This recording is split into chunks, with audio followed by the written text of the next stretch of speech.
When I lived in Hong Kong, I attended a seminar about six thinking hats by Edward de Bono. I went to it not thinking I'd get much out of it, and I was very impressed.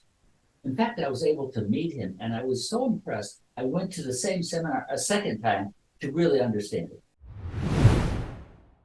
The six thinking hats is basically six different perspectives you can use to look at the same problem or idea or entrepreneurial endeavor. I've used this a number of times myself to look at different kinds of problems, both personal and professional.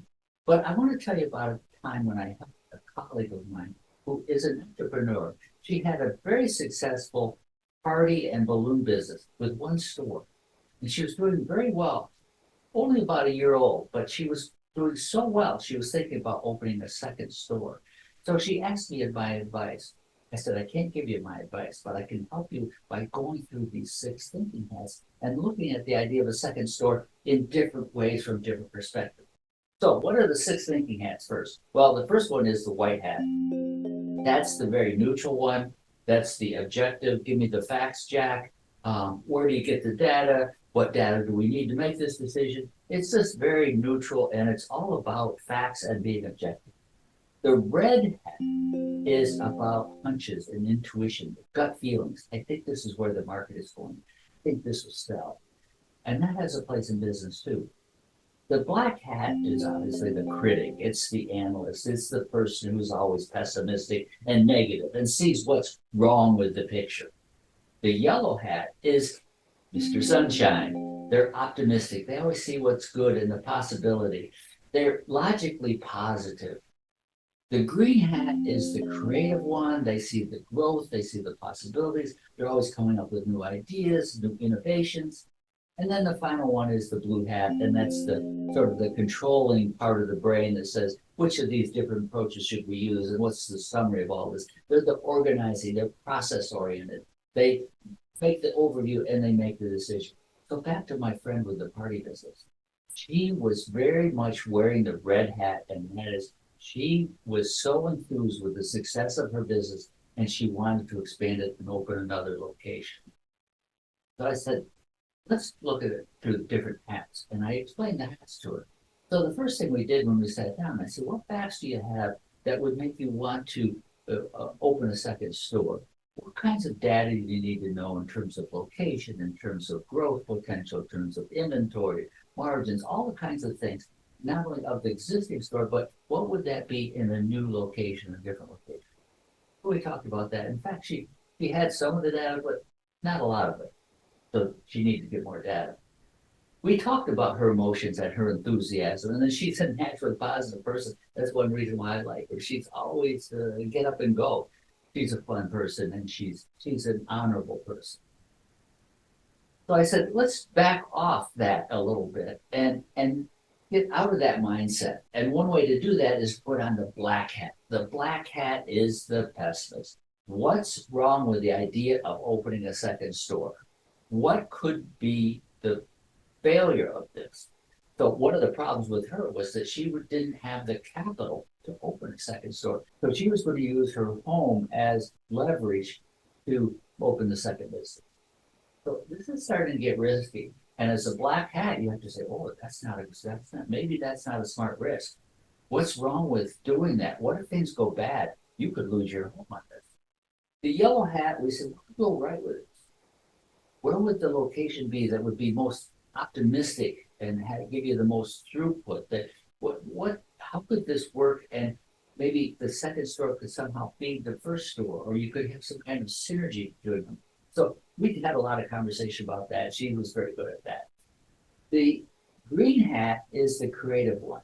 So she talked about the possibilities of expanding not only to another location, but also being able to expand sort of the specialty of the second store versus the first one. What were the growth possibilities? How she could get economies of scale by having two stores instead of one.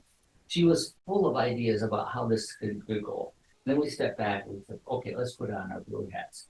And that is, what do we know? What are the processes we want to use to make a decision?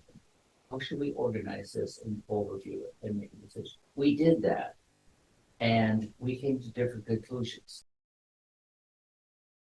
he still wanted to open that second store and thought it was going to be just the greatest idea. And she really overlooked the facts of the white hat, the pessimistic black hat predictions of what could happen and the risk. And she didn't adhere to the cool blue hat, how do I make a good decision kind of thinking. And so she opened that second store. Unfortunately, that second store did not do well. And she took even another step and opened a third store. The third store did even worse. So the whole thing ended up folding and she ended up losing her house. It was a sad story, man. And I always thought maybe I didn't do the six thinking hats well enough with her. So what did I learn about using the six thinking hats? The first thing is it's hard to do it as an individual because you're already emotionally or mentally in one place or another. You like to deal with facts or you like to deal with emotions. You're positive or you're negative. So sometimes you need to have two or three people. And actually in business, I found that the best things were when I had a group of people and I said, everyone put on your green hat. What are some ideas that we could have? Okay, now everyone put on their black hat. What's wrong with these ideas? Rather than one person being a green hat kind of thing, oh, these are good ideas, and the other person being a pessimist. Oh, have everybody switch to the different hats. And then everybody end with the blue hat and being the cool manager that's assessing all of these different views. Document these things on flip charts or a notebook somehow. So have everyone wear the same hat at the same time and do it with multiple people. If she had done it not just with me, but if she had done it with maybe a couple other entrepreneurs or with her accountant or with someone she is a mentor of hers, I think she would have come up with a better decision if she had used it as a group. So once again, you have these six ways of looking at things. They're both emotional and they're both perspective. So these will help you analyze any business situation in a more objective and meaningful way. I hope you can use the six thinking hats to make decisions about your business and how you want to run it. It'll help you be successful. It's helped me a lot. Thank you, Edward de Bono.